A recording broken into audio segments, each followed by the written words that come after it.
nó nghe này là ở khó ngà ơn mà na nhà ni gà nhà ya nuôi cha ở adu ngà ơn mà lệ hùng chi ta hôn nè nó ở bề gà luma mà mô na ý điều nè mà nó nữ mà xa ở adu nó ơn nữ không bị điều mà gắn đau mà chờ nam biết thiên nè ao ngà ô giờ thì thảo mà nó ơn nữ không bị điều mà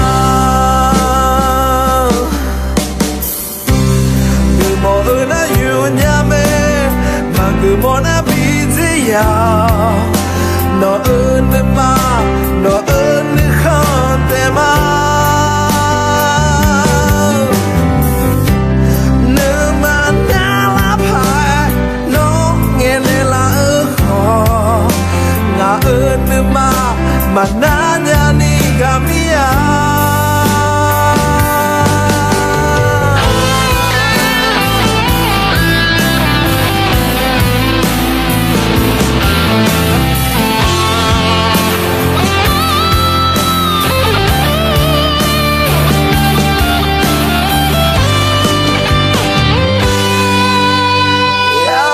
cha ở adu